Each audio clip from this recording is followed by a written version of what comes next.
اللہ تعالیٰ نے اس کائنات کو ایک نظام کے تحت پیدا فرمایا ہے اور ایک بڑے ہی خوبصورت نظم و ضبط کے تحت یہ کائنات چل رہی ہے۔ یاد رکھیے گا کہ نظم و ضبط، حسن کاری، خوبصورتی، سلیقہ مندی، یہ کسی بھی کام کو خوبصورت بنا دیتی ہے، لیکن کوئی کام بھی اگر ڈھب اور سلیقے سے نہ کیا جائے، وقت گزارنے کے لیے اور اس موقع کو آگے بڑھانے کے لیے صرف کام کیا جائے تو کام تو ہو جاتا ہے لیکن اس کی خوبصورتی قائم نہیں رہتی۔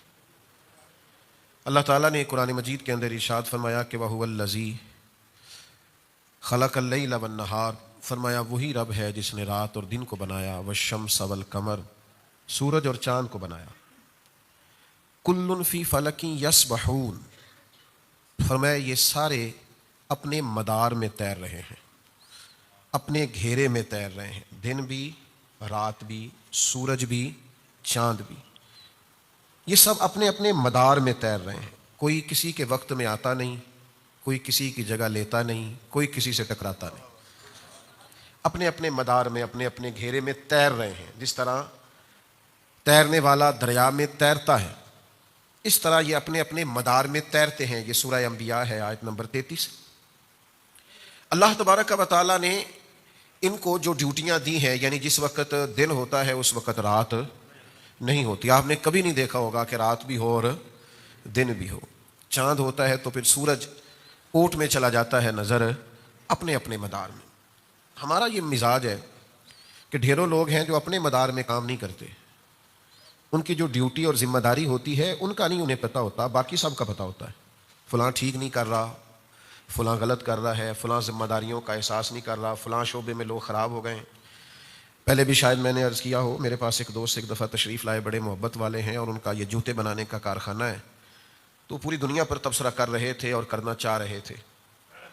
میں نے ان سے عرض کی بڑی محبت کے ساتھ، میں نے کہا آپ سارے کام چھوڑیں، آپ جوتے صحیح بنایا کریں، آپ ملک کا بہت اچھا فائدہ کریں گے۔ کوئی آدمی چلو ایک دفعہ آپ سے جوتے لے تو ایک سال نکل تو جائے، جوتوں والا خرچہ تو بچے۔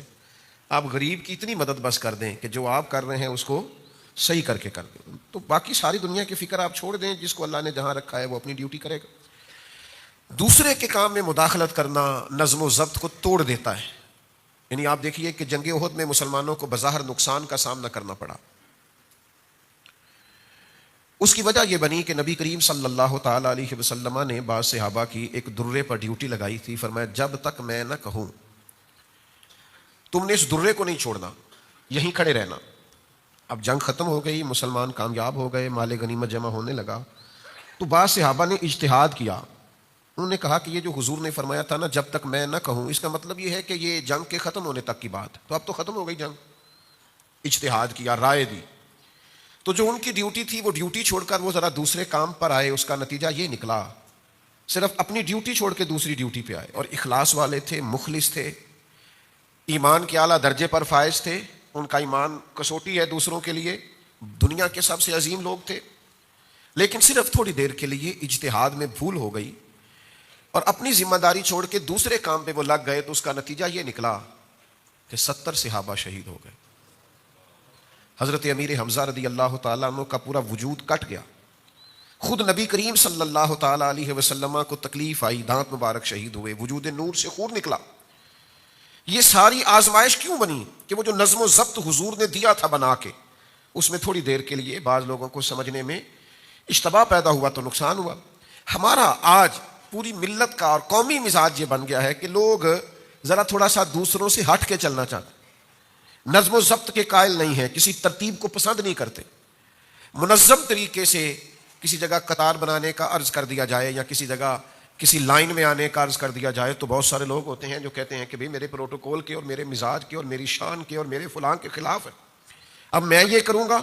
اچھا مزے کی بات یہ ہے، یہ جتنے بھی لوگ یہاں ہمارے ملک میں یہ کام کر رہے ہوتے ہیں نا کہ نہیں میرا حق ہی نہیں ہے، میں کیوں لائن میں کھڑا ہوں، یہی کسی اور ملک میں جاتے ہیں تو سب سے پچھلی لائن میں کھڑے نظر آتے ہیں، سارا پروٹوکول بھول جاتے ہیں، شان و شوکت بھول جاتے ہیں۔ نظم و ضبط ایک حصہ ہے۔ سڑک پر گاڑیاں چل رہی ہیں، ٹریفک کا بہت زیادہ بہاؤ ہے، اب ایک صاحب کیا کرتے ہیں، وہ کہتے ہیں میں نے نکل جانا ہے، ان کو پتا بھی ہے کہ دوسری سے جس طرح میری سائڈ سے ٹریفک بند ہے تو دوسری سے بھی بند ہے، ان کے علم میں ہے ساری بات۔ اب وہ کیا کریں گے، وہ کہیں گے میں نے نکل جانا ہے، وہ تھوڑا سا گاڑی کو سائڈ پہ کر کے سیدھی کریں گے، جانے والی پہلے بند تھی انہوں نے آنے والی بھی بند کر دی، اب وہ ماحول اس طرح کا بن جاتا ہے کہ جس ٹریفک کی امید تھی کہ 20-25 منٹ میں کھل جائے گی وہ کئی گھنٹے بھی نہیں کھلتی. تو نظم و ضبط کی پابندی ہمارے مزاج کا حصہ نہیں, اس کے نتائج ٹھیک نہیں نکلتے. جس خوبصورت دین کے ہم ماننے والے ہیں وہ سارا ہی نظم و ضبط کی بات کرتا ہے. یعنی نماز ہی پڑھنی ہے نا, اللہ کی عبادت ہی ہے نا, جس وقت وضو کر لوں میں فجر پڑھ لوں ہو جائے گی. عبادت کس کی؟ اللہ کو نہ اونگ آتی ہے نہ نیند آتی ہے, اس کا دروازہ کرم کبھی بند نہیں ہوتا. بندے کا دل کر رہا ہے کہ رات کے 2 بج گئے, دل کر رہا ہے میں فجر پڑھ لوں ہو جائے گی. کیوں؟ جس رب کی عبادت کرنی ہے وہ تو بیدار ہے, حی اور قیوم ہے. آپ دیں سجدے جا کے, اس کا کوئی ٹائم تو نہیں قبول کرنے کا, لیکن وہ کہتا ہے ان الصلاۃ کانت علی المؤمنین کتابا موقوتا, بے شک ہم نے نماز مومنوں پر مقررہ وقت پہ فرض فرمائی ہے. آپ وقت سے صرف 5 منٹ بعد بھی فجر کی نماز پڑھیں گے تو نماز نہیں ہوگی. آپ کہیں کہ جناب میرا بڑا دل کر رہا ہے اور دن کے ابھی 11:30 ہوئے ہیں تو میرا دل ہے میں زور پڑھ لوں تو ہو جائے گی. تو آپ کہیں نہ کہ یا اللہ تو قبول کرنے والا, مہربانی کر نہ قبول, تو کریم بڑا ہے, مہربان بڑا ہے. ہمارے ہاں نظم و ضبط کا, یہ بخاری مسلم میں حدیث ہے, نبی کریم صلی اللہ تعالی علیہ وسلم نے نا, ایک تو نماز مقررہ وقت پہ فرض ہے, پھر سرکار دو عالم علیہ السلام نے نا اس کے آداب پورے بیان کیے. یعنی آپ کا جسم بھی پاک ہو, لباس بھی پاک ہو, آپ جہاں نماز پڑھ رہے ہیں وہ جگہ بھی پاک ہو, آپ کا منہ بھی قبلے کی طرف ہو, ساری شرائط پائی جائیں, آپ کی نیت بھی موجود ہو. یہ ساری باتیں موجود ہوں گی, پھر آپ ارکان ٹھیک ادا کریں گے, آپ قیام درست کریں گے, رکوع ٹھیک کریں گے, سجود ٹھیک کریں گے, یہ سارا کچھ آپ کریں گے تو نماز ہوگی. بخاری مسلم میں حدیث ہے, ایک شخص نے حضور کے سامنے نماز پڑھی, لیکن اس نے وہ مطلوبہ شرائط جو نماز کے لیے ضروری ہیں وہ ادا نہیں کی. تو اللہ کے حبیب نے فرمایا واپس جاؤ اور دوبارہ نماز پڑھو. حضور نے فرمایا, سرکار نے یہ نہیں فرمایا کہ تو نے جیسی بھی پڑھی ہے, اب چونکہ میرے سامنے پڑھی ہے تو میں کرتا ہوں دعا تیری قبول ہو جائے گی. آپ بات کو سمجھیں. حضور علیہ الصلوۃ والسلام اللہ کے محبوب مطلق ہیں. حضور دعا کر دیتے کہ یا اللہ جو کمی بیشی ہے معاف کر دے, یقیناً معافی ہو جاتی. لیکن نبی کریم علیہ السلام نے اپنی امت کو قاعدے, ضابطے, نظم و ضبط, اصول, یہ ساری چیزیں سمجھائی ہیں. حضور نے فرمایا جاؤ دوبارہ نماز پڑھو. انہوں نے پھر نماز پڑھی, لیکن مطلوبہ شرائط ابھی بھی پوری نہیں تھی. فرمایا پھر دوبارہ پڑھو. انہوں نے پھر پڑھی. یہاں تو بھائی کوئی مفتی بھی کسی کو 2-3 دفعہ نہیں پڑھا سکتا, نہ کسی کی اتنی ضرورت ہے. وہ کہتے ہیں مولوی تو قبول کرنی, اے اللہ نے کرنی, اتنی طاقت ہی نہیں کسی کو کوئی کہہ سکے. 3 بار حضور نے اس سے کہا دوبارہ پڑھو, دوبارہ پڑھو, دوبارہ پڑھو. انہوں نے 3 بار نماز دوبارہ پڑھی, اور 4تھی بار پھر حضور نے سمجھایا کہ یہ کمیاں ہیں, دور کرو گے تو اللہ تمہاری نماز قبول فرمائے. تو آپ قاعدوں و ضابطوں کے جب تک پابند نہیں ہوتے, نظم و ضبط کے پابند نہیں ہوتے. حضور علیہ السلام سے عرض کی یا رسول اللہ میں اونٹ کھلا چھوڑ کے اللہ پہ توکل کروں. فرمایا نہیں, باندھ کے اللہ پہ توکل کر. آپ پرہیز کر کے شفا کا مطالبہ کریں, آپ ساری وہ چیزیں کھاتے جا رہے ہیں. اسلام نظم و ضبط کا قائل ہے. ظہر کے بعد صحابہ حضور سے ملنے نہیں جاتے تھے. ان کو پتا تھا کہ اللہ کے محبوب علیہ السلام دوپہر کے کھانے کے بعد کچھ دیر کیلولا فرماتے, نہیں جاتے تھے. ان کو خبر تھی آرام کا وقت ہے. تو بھائی اسلام تو نظم و ضبط کا قائل ہے. اللہ کے حبیب علیہ الصلوۃ والسلام جب گھر میں تشریف لے جاتے تو سیرت نگاروں نے لکھا ہے حضور اپنے وقت کو 3 حصوں میں تقسیم کرتے. گھر کے اندر 3 حصوں میں جو وقت حضور کو بچتا, تبلیغ سے, صحابہ کی تربیت سے, جنگی معاملات کو ترتیب دینے سے, اس وقت کو حضور 3 حصوں میں تقسیم کرتے. ایک حصے میں حضور نفلی عبادت کرتے, ایک حصے میں گھر والوں کا کوئی مسئلہ ہوتا تو اسے حل کرتے, ان کے پاس بیٹھتے, انہیں وقت دیتے, اور جو تیسرا حصہ ہوتا وقت کا وہ اللہ کے محبوب آرام فرمایا کرتے. اور حضور آرام کرتے. فرمایا تمہاری جان کا بھی تم پر حق ہے, تمہاری آنکھ کا بھی تم پر حق. تو اپنی زندگی میں نظم و ضبط بنائیں, چیزوں کو ترتیب دیں. کوئی ایسا فقر نہیں ہے جو نظم و ضبط سے مانے ہو. ہمارے تمام صوفیہ پابند تھے, ان کے معمولات طے تھے کہ فجر کے بعد یہ وظیفہ پڑھنا ہے, تہجد میں یہ نفل پڑھنے. انہوں نے تو سالوں وہ کام کیے, وہ مرتب زندگی گزارتے. ہم بے ترتیب کھاتے پیتے ہیں, بے ترتیب آتے جاتے ہیں, بے ترتیب معاملات کرتے ہیں. نبی کریم علیہ السلام نے ہر چیز کے آداب بیان کیے. حضور علیہ الصلوۃ والسلام کا مقدس طریقہ یہ تھا کہ مجلس کے بھی حضور آداب بیان فرماتے. یعنی کوئی شخص مجلس میں آیا ہے, حضرت عقبہ بن عامر رضی اللہ تعالیٰ عنہ فرماتے اس نے دروازے پہ کھڑے ہو کے کہا مجھے اندر آنے کی اجازت ہے؟ حضور نے فرمایا نہیں. یہ ابو داؤد شریف میں موجود ہے, سیاستہ میں موجود ہے. فرمایا نہیں اجازت. پھر ایک شخص سے کہا اس کو آداب سکھاؤ. وہ گئے اور جا کر کے ان سے کہا کہ جب آپ سامنے آئے ہیں تو پہلے السلام علیکم کہیے, پھر اس کے بعد اجازت طلب کیجیے, پھر آپ کو اجازت ملے گی. اس ترتیب کو درست کیجیے. انہوں نے جا کے ان سے کہا تو انہوں نے عرض کیا السلام علیکم. محبوب نے فرمایا وعلیکم السلام, اور جسے حضور کہیں وعلیکم السلام. کریم نے کہا وعلیکم السلام ورحمۃ اللہ, کا مجھے اجازت ہے؟ فرمایا آئیے بیٹھیے. ایک مجلس میں امام قرطبی نے لکھا ہے, صاحب تفسیر روح المعانی نے, کہ جب کوئی باہر سے شخص آتا تھا نا اور وہ حضور کی مقدس محفل کے آداب نہیں جانتا تھا, تو حضرت صدیق اکبر رضی اللہ تعالیٰ عنہ کے ذمہ یہ کام تھا کہ وہ اس شخص سے ملتے اور اسے حضور کی بارگاہ کے آداب بتاتے, یا کسی شخص کے ذمہ لگاتے کہ اسے سمجھاؤ اے پائے نظر ہوش میں آ, یقوب نبی ہے, آنکھوں سے بھی چلنا یہاں بے ادبی ہے. وہ اسے محبت سے, پیار سے, ذوق سے آداب سکھاتے. نبی کریم علیہ السلام ایک دن آئے, صاحب کنز المال نے لکھا ہے, حضور نے دیکھا کہ صحابہ چھوٹی چھوٹی ٹولیوں میں دور دور ہٹ کے بیٹھے, دور دور. یہ ہم بھی کبھی ایسا کرتے ہیں کہ لوگ دور بیٹھے ہوتے ہیں تو کہتے ہیں قریب آ جاؤ, کوئی کھڑا ہوتا ہے تو اسے کہتے ہیں بیٹھ جاؤ, اور یہ ساری چیزیں سنت سے ثابت ہیں. صحابہ مختلف ٹولیوں میں دور دور ہٹ کے بیٹھے تھے, تو اللہ کے حبیب علیہ السلام نے فرمایا قریب آ جاؤ اور مل کے بیٹھو. فرمایا شیطانوں میں بھی کچھ بھیڑیا ہوتے ہیں, وہ جب انسانوں کو الگ الگ بیٹھا دیکھتے ہیں تو شکار کر لیتے ہیں. فرمایا جماعت کے ساتھ رہا کرو, اکٹھے رہا کرو, اس لیے کہ جو اکیلا ہوگا در مرشد دا چھڈی نہیں, نہیں تے ہو جاویں گا روگی. جیڑی بکری اجڑوں وچھڑی وہ بگیاڑا جوگی. جیڑی بکری اجڑوں, بکریاں اکٹھی ہوں تو اس پہ بھیڑیا حملہ ڈرتا ہے, لیکن ایک بکری ہے تو پھر تو شکار ہو گئی. جیڑی بکری اجڑوں وچھڑی وہ بگیاڑا جوگی. تو حضور نے فرمایا مل کے بیٹھو. پھر تو شارحین فرماتے صحابہ اس طرح مل کے بیٹھتے تھے, اس طرح جڑ کے بیٹھتے تھے کہ ایک چادر بھی سب پہ ڈالی جاتی تو پوری آ جایا کرتی. لیکن کچھ لوگوں کو الگ سے دکھنے کا شوق ہوتا ہے, الگ سے نظر آنے. وہ بعض اوقات شیطان جو بھیڑیا اس کے ہتھے چڑھ جاتے ہیں. تو نظم و ضبط مجلس کا, محفل کا نظم و ضبط بڑی مشہور روایت ہے نا. ایک صحابی کھڑے تھے محفل میں, تو حضور نے فرمایا اجلسو, بیٹھ جاؤ. تو پھر جس کے کان میں جہاں آواز گئی وہ بیٹھ گیا. حضرت عبداللہ ابن مسعود مسجد نبوی شریف کے دروازے پر ہی بیٹھ گئے. تو یہ آداب ہیں, مجلس کے آداب ہیں, گفتگو کے آداب ہیں, سفر کے بھی آداب ہیں. ہم نے سفر کرنا ہے نا, آداب ہے. حضور سفر کے لیے تشریف لے کر کے جاتے جب مدینہ شریف سے, تو کسی ایک صحابی کو اپنا نائب بنا کے جاتے. حضور علیہ الصلوۃ والسلام مسجد کی ڈیوٹی بھی دے کے جاتے کہ آپ نماز پڑھائیں گے. ایک دفعہ حضرت عبداللہ ابن مکتوم کو بھی حضور نے نائب بنایا مدینہ منورہ. ایک موقع پہ مولا علی شیر خدا رضی اللہ تعالیٰ عنہ کو بھی بنایا. حضور نیابت دے کے گئے کہ آپ یہ سارا نظام دیکھیں گے, نظم و ضبط دیکھیں گے, نماز پڑھائیں گے, ڈیوٹی لگائیں گے. اور حضرت ابو سعید خدری رضی اللہ تعالیٰ عنہ سے روایت ہے, حضور فرماتے ہیں جب بھی تم میں سے 3 لوگ سفر کریں تو ایک کو اپنا امیر بنا لیں, وہ جو فیصلہ کرے گویا اسے قبول کرے. بعض اوقات ہوتا ہے نا, یہاں رکنا ہے, یہاں کھانا کھانا ہے, یہاں کچھ دیر سستانا ہے, یہاں کچھ دیر آرام کرنا. تو فرمایا جب بھی تم میں سے کوئی نکلے تو کسی کو اپنا امیر مقرر کر لے, امیر بنا لے. نظم و ضبط کے بغیر زندگی چلتی نہیں ہے. لیکن ہمیں تھوڑا سا اپنے آپ کو, اپنی اولادوں کو, آنے والے لوگوں کو نظم و ضبط کا, اور نظم و ضبط خوبصورت بڑا ہوتا ہے, یہ پیارا بڑا لگتا ہے. یہ کبھی ایک ترتیب سے جاتے ہوئے آپ بچوں کو دیکھیں جو ایک ہی لباس میں ہوں, ایک ہی ادارے کے ہوں, اور ایک ہی کیفیت سے کبھی وہ گزر رہے ہوں, تو یوں محسوس ہوتا ہے کہ فرشتوں کی ٹولیاں گویا جا رہی ہیں. نظم و ضبط شائستگی پیدا کرتا ہے, خوبصورتی پیدا کرتا ہے. اجتماعی ترتیب جو ہوتی ہے وہ ایک نیا ہی انداز ترتیب پا جاتا ہے. لیکن شرط یہ ہے کہ ہم تھوڑے سے نظم و ضبط کے قائل بنے. ہمارے ہاں نا رواج نہیں ہوتا, بلکہ کچھ لوگ ایسے ہوتے ہیں وہ ان کو جلدی بڑی ہوتی ہے, کچھ کہنے لگا ہوں, محبت کے ساتھ دل لگی کرنے لگا ہوں, ان کو جلدی بھی بڑی ہوتی ہے اور کام بھی کوئی نہیں ہوتا.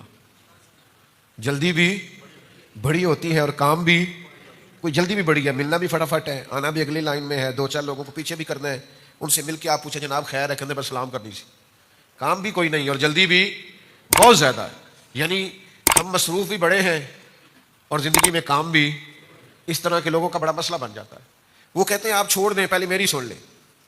نبی کریم علیہ السلام گفتگو فرماتے, تو اگر دوران گفتگو کوئی آدمی اپنی بات کرنی شروع کرتا تو اللہ کے محبوب علیہ السلام کا طریقہ یہ تھا کہ حضور اس کی طرف توجہ نہیں فرماتے تھے. جس سے بات کر رہے ہوتے تھے پہلے وہ بات مکمل کرتے. کچھ لوگ فٹافٹ بات کرتے ہیں نا, کہتے ہیں قطع کلامی معاف تے گل شروع, تو میں تو روک دیتا ہوں. میں کہنا جی اسی تے معاف ہی نہیں کیتا, تسی معافی یہاں تے بندوق لے کے منگنی سی نا, قطع کلامی معاف نہیں تے گولی آئی جے. تو آپ نے کہا قطع کلامی, تو ہم نے تو معاف کیا ہی نہیں, آپ نے بات شروع بھی کر دی. پہلے پوچھ لیں کہ ہم نے معاف کی ہے قطع کلامی. آپ نے قطع کلامی کا کہہ کے آپ نے فٹافٹ گفتگو شروع کر دی. پوچھ تو لیں کہ ہم نے معافی دی کہ نہیں دی. تو آپ کوئی بات کر رہے ہیں اسے مکمل کرنے دیں. نظم و ضبط کا ایک طریقہ ہے, اس کی بات مکمل ہو جائے پھر آپ اپنی بات کر لیں. سلیقہ ہوتا ہے, طریقہ ہوتا ہے. اب تو کچھ ویڈیوز وائرل ہوتی ہیں, کچھ شر پسند لوگ کسی جلسے میں آ گئے, کسی محفل میں آ گئے, کوئی کسی سیاسی جماعت کا ہے, کوئی کسی کا ہے, کوئی نوجوان بیچارے غیر تربیت یافتہ وہ آ جاتے ہیں, اپنا کیمرہ بھی ساتھ لے کے آتے ہیں, کسی عالم سے سوال کرتے ہیں, سوال بھی ایسا تلخ کرتے ہیں اس کا کوئی وجود نہیں ہوتا. اب وہ اس وقت تھوڑی سی تلخی انسانی طبیعت کا حصہ ہوتی ہے, پھر اس کو وائرل کر دیں گے. اب جو لوگ محفل میں موجود نہیں انہیں حقیقت حال کی خبر اس ویڈیو کو دیکھتے ہیں تو ویڈیو کے اندر جو چیز بنائی گئی ہوتی ہے اس سے متاثر ہوتے ہیں. ایک میرے جاننے والے ڈاکٹر صاحب ہیں, بڑے اچھے آدمی ہیں, نمازی ہیں, ایک خانقاہ سے وابستہ ہیں. ان کی ایک ویڈیو وائرل ہو گئی, یہی ہمارے گجرانوالہ کے ایک پرائیویٹ ہاسپٹل میں ہوتے ہیں. میں نے کسی کو نہیں بتایا, مجھے اچھا نہیں لگا, کسی کو وہ ڈانٹ رہے تھے. بندہ بڑا نفیس ہے, مریضوں کی خبر گیری کرنے والا شریف انسان ہے. ویڈیو وائرل ہو گئی, وہ بڑا کسی کو ڈانٹ رہے ہیں اور وہ ویڈیو بنا رہا ہے اور یہ کہہ رہے ہیں کہ میں تینوں لبڑ لینا ہے. وہ کہتے ہیں اس بندے نے آ کے اتنی تلخ بات کی ہمارے ساتھ, اتنی تلخ بات کہ میں بتا نہیں سکتا. وہ کہتے ہیں دہرائی بھی نہیں جا سکتی. اور تھا وہ بیچارہ کوئی بلیک میلر ٹائپ صحافی. کہتے ہیں وہ اس نے بات کی, ہمیں غصہ آ گیا. اب وہ اشتعال انگیزی والی ویڈیو اس نے بنا لی اور پھر اس نے ہم سے مطالبہ کیا کہ میں ڈیلیٹ کروں گا لیکن 5 لاکھ روپیہ لوں گا. کہتے ہیں ایسی آ کے چڑھا دے, 5 لاکھ کوئی نہیں. اب کسی بندے نے نہیں دیکھا کہ وہاں پورا واقعہ کیا تھا. تو یہ کیا ہے بھلا؟ یہ قوم جب اخلاقی طور پر پوری طرح گر جاتی ہے پھر وہ اس طرح کے مظاہرے کرتی ہے. اخلاقی اقدار والے لوگ یہ کام نہیں کرتے. آپ کو پتہ ہے ہم بھی بعض اوقات ویڈیوز سے منع کرتے ہیں. محفل میں گزر رہے ہیں تیزی سے, ایک شخص کو دیکھا ہی نہیں کہ وہ ہاتھ ملانا چاہ رہا تھا, گزر گئے. رش بڑا ہے, سب سے ملا نہیں جا سکتا, 2 جگہ پہ اور بھی پہنچنا ہے. اب وہ ویڈیو بن گئی, پھر اس کے اوپر یوں کر کے دائرہ لگایا, تکبر دیکھو مولوی صاحب کا, ہاتھ نہیں ملایا. اب یہ ویڈیو بنانے والے کی غلطی ہے, اسے خبر ہی نہیں کہ 3 جگہوں پہ اور بھی جانا ہے, رکا جا ہی نہیں سکتا. تو یہ ساری پوزیشن ہوتی ہے. تو نظم و ضبط میں جب ہم آئیں گے, ترتیب کو دیکھیں گے, خوبصورتی پیدا ہو جائے گی. اور آپ یقین کریں زندگی میں ایسے بھی خوبصورت لوگ دیکھے ہیں جنہوں نے کہا میں قربانی دیتا ہوں باقیوں کے لیے, آپ سب سے بات کر لیں. دیکھیں نا, سیکھنا ہی ہے نا کسی سے. میری زندگی کا بہت بڑا حصہ سڑکوں پہ گزرا ہے. ایک جملے سے میں نے بڑا ہی سیکھا ہے. وہ ٹرکوں کے پیچھے لکھا ہوتا ہے, ڈالے کے پیچھے لکھا ہوتا ہے, بڑا مزیدار, سیکھنے والا, تربیت والا. کوئی ہارن دے رہا ہے, کوئی تیزی میں ہے, تو اس نے لکھا ہوتا ہے تو لنگ جا, وہ تھوڑا بھلا ہو جائے, تو لنگ جا ساڈی, اے جڑی ساڈی خیر ہے بڑی مزیدار ہے. یعنی تو لنگ جا ساڈی, چل بھائی تو لنگ جا, کوئی مسئلہ نہیں, تو جیت جانا تھوڑی دیر کے لیے, ہو جا کامیاب, کوئی مسئلہ نہیں. تو اپنی زندگی میں نظم و ضبط کو, حسن کاری کو, خوبصورتی کو لائیں. اچھا کبھی کبھی سب سے نہیں ملا جا سکتا, ہر آدمی کی بات سننا ہر بندے کی بس کی بات نہیں ہوتی. قاضی ایاز مالکی اندلسی شفا شریف میں لکھتے ہیں نبی کریم علیہ الصلوۃ والسلام نے فرمایا کچھ لوگ ایسے ہیں جو اپنی حاجات مجھ تک نہیں پہنچا سکتے. ویسے تو حضور جانتے ہیں, ہر غلام کا چہرہ حضور جانتے ہیں, لیکن یہ ہماری تربیت کے لیے فرمایا کچھ لوگ اپنی باتیں مجھ تک نہیں پہنچا سکتے. فرمایا جو کسی کی بات مجھ تک پہنچائے گا اس بندے کو قیامت کے دن نہ کوئی خوف ہوگا نہ پریشانی ہوگی. اس نے میرے غلام کا پیغام مجھ تک پہنچا دیا. کتنی بڑی سعادت, صرف پیغام دینے والے کے لیے, کہ سارے نہیں پہنچ سکے لیکن جو وسیلہ ہے, جو ذریعہ ہے, جس کے ذریعے پیغامات پہنچ سکتے ہیں, اس کو اللہ کے حبیب علیہ السلام نے کتنا پسند کیا. جنگ ایمرجنسی کا موقع ہوتا ہے, جنگ خوف کا موقع ہوتا ہے, اضطرابی حالت ہوتی ہے, جنگی ماحول, کہتے ہیں ہم حالت جنگ میں ہیں, سخت موقع ہوتا ہے. لیکن قربان جائیں عرب کے لوگ بڑی بے ڈھنگی سی جنگ کرتے تھے. نبی کریم علیہ السلام نے جنگ کے بھی طریقے بتائے, صف بندی کر کے بتائی. حضور نے بتایا کیسے جنگ لڑنی ہے. نبی پاک علیہ السلام نے فرمایا یہ نہ کرنا دشمن بڑا دور ہو تو تم تیر چلا دو. فرمایا اسے قریب آ لینے دینا, پھر نشانہ باندھنا, تیر ضائع نہیں کرنا. فرمایا اس پر تیر چلانا, اور اگر وہ زیادہ قریب آ جائے تو پتھر سے حملہ کرنا, اور جب بالکل قریب آ جائے پھر تم نے تلوار اٹھانی ہے, پھر تم نے نیزے کا استعمال کرنا ہے, پھر تم نے خنجر اٹھانا ہے. وہ ساری ایک مرتب ترتیب جس سے جنگی حکمت عملی سمجھ میں آئے. کافروں کو نہیں سمجھ آ رہی تھی کہ بدر کے دن حضور نے ریتلی زمین پر کیوں جا کے ڈیرا لگایا ہے. وہ اس لیے ڈیرا لگایا کہ صبح بارش ہو گئی تو وہ زمین سخت ہو گئی, اس کا فائدہ ہو گیا, مضبوط ہو گئی. انہوں نے جہاں ڈیرا لگایا تھا وہاں کیچڑ بن گیا.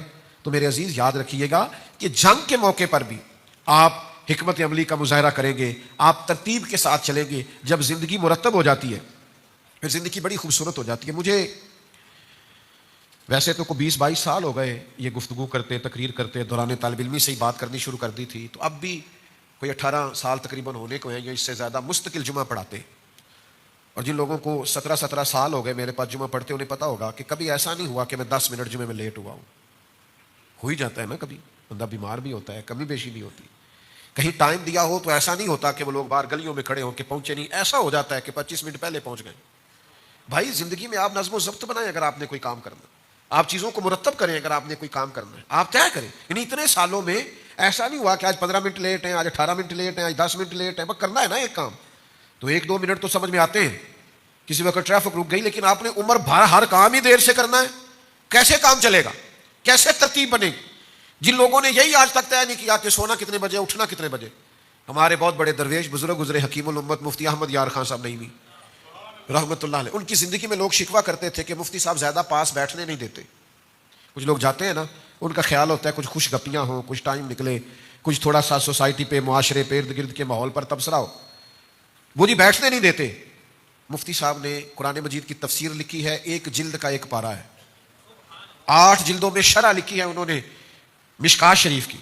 اگر وہ لوگوں کو پاس بٹھائے رکھتے تو وہ کام جو ان کے وصال کے اتنے سالوں کے بعد بھی لوگ فائدہ اٹھا رہے ہیں، میرے جیسے کئی لوگ اس سے نفع اٹھاتے ہیں، اسے پڑھ پڑھ کے اپنا فائدہ کرتے ہیں، وہ کام ہو سکتا تھا. مفتی صاحب اتنے پابند تھے وقت کے. 1 بجے وہ بیان شروع کرتے تھے، جب وہ مائک میں کہتے نا الحمدللہ تو لوگ گھڑیاں ٹھیک کرتے تھے. اللہ کرے میری نئی نسل کو سمجھ میں آئے بات، نوجوانوں کو سمجھ میں آئے. 1.5 گھنٹہ آئینے کے سامنے کھڑے رہتے، 20-20 25-25 منٹ لیٹ ہونا کچھ مناسب ہی نہیں سمجھتے، 2.5 گھنٹے موبائل پہ بیٹھے. تو زندگی میں جن لوگوں نے بھی کارہائے نمایاں سر انجام دیے ہیں، انہوں نے وقت کی رفتار کو سمجھا ہے، انہوں نے دیکھا ہے تقاضا کیا ہے، انہوں نے نظم و ضبط کو دیکھا ہے، چیزوں کو دیکھا ہے، قاعدے کو سمجھا ہے، اپنی زندگی کو انہوں نے مرتب کیا ہے. آپ کو ٹائم کے مطابق اپنے آپ کو ترتیب دینا ہے. گھڑی آپ کے لیے نہیں رکے گی، وقت ہمارا انتظار نہیں کرے گا. بچے اپنی ترتیب سے بڑے ہو جائیں گے، ہم اپنی ترتیب سے بوڑھے ہو جائیں گے. وقت گزرے گا، اپنی اپنی ترتیب سے جو طاقتور جسم ہے اس میں کمزوری آنے لگ جائے، خدا نہ خواستہ تندرست لوگ بیمار نظر آنے لگ جائیں. وقت گزر جائے گا. کرنے کا کام یہ ہے کہ اس وقت سے جلدی سے کام لیا جائے. ابو داؤد شریف میں حدیث ہے، نبی کریم علیہ السلام نے فرمایا جب صبح سورج طلوع ہوتا ہے تو دن اعلان کرتا ہے میں آج آیا ہوں، آج کے بعد نہیں آؤں گا. آج جو 27 مارچ 2026 کا جمعہ آج ہے، یہ 27 مارچ قیامت تک دوبارہ یہ گزر گئی. 26 کی 27 مارچ دن کہتا ہے میں آج آیا ہوں، آج کے بعد دوبارہ نہیں آؤں گا. کچھ کرنا ہے تو کر لو، نظم و ضبط میں آؤ، ترتیب دو چیزوں کو. حضرت عبداللہ ابن عمر رضی اللہ تعالیٰ عنہ گزر رہے تھے اپنے 2-3 شاگردوں کے ساتھ، گھوڑے پہ سوار تھے تو ایک قبر رستے میں بنی ہوئی دیکھی، ویران رستے میں قبر بنی ہوئی. تو تھوڑا آگے جا کے حضرت عبداللہ ابن عمر قبر سے اتر گئے، وضو فرمایا، 2 رکعت نماز پڑھی، پھر گھوڑے پہ بیٹھ گئے. تو خادم کہنے لگے حضور سمجھ نہیں آئی آپ کا یہاں رکنا نماز پڑھنا. آپ فرمانے لگے ہمیں کوئی زیادہ جلدی نہیں تھی، اتنا ضروری کام نہیں تھا. مجھے قبر نظر آئی تو میرے دل میں خیال آیا کہ قبر والا تو ترس رہا ہوگا نا کہ 2 رکعتوں کا ٹائم ہی مل جائے، تو مجھے تو ملا ہوا ہے. تو میں نے کہا وقت ضائع نہ کروں، میں 2 رکعت نماز پڑھ لوں. وہ ایک بزرگ تھے نا، تو اپنے ساتھ کسی نوجوان کو دیکھا کسی میت کو دفن کر رہے ہیں، تو کہنے لگے بیٹا تمہارا کیا خیال ہے اس بندے کو اگر ٹائم ملے تو یہ کیا کرے؟ فوت ہو گیا ہے، اب اگر اسے ٹائم ملے تو یہ کیا کرے گا؟ تو نوجوان عرض کرنے لگا حضور یہ 1 منٹ بھی ضائع نہیں کرے گا، یہ نفل پڑھے گا، عبادت کرے گا، غریبوں کی مدد کرے گا، ماں باپ کی خدمت کرے گا، ذمہ داریاں پوری ادا کرے گا، یہ تو پلٹ کے بھی دنیا کی طرف نہیں دیکھے گا، مر جانا ہے. تو بزرگ اس بچے کو تھپکی دے کے کہنے لگے پتر اسے تو اب دوبارہ ٹائم نہیں مل سکتا، پر تجھے ملا ہوا ہے، تو گویا مہربانی کر 2-2 3-3 گھنٹے موبائل پہ ضائع نہ کر. اس چوک میں کھڑا، اس چوک میں کھڑا، اپنے وقت کو بچائیں، اپنے وقت کو نظم و ضبط کا حصہ بنائیں. بہت سارے لوگ تھے تھوڑے وقت میں بڑا کام کر گئے، کیوں کہ انہوں نے وقت کی رفتار کو سمجھا، زمانے کے شب و روز کو سمجھا. پھر کاموں میں بھی آپ نے ترتیب لگانی ہے، جو زیادہ ضروری کام ہے وہ پہلے کریں، جو غیر ضروری ہے وہ بعد میں ہو جائے گا. تو نظم و ضبط کے ساتھ چلیں گے.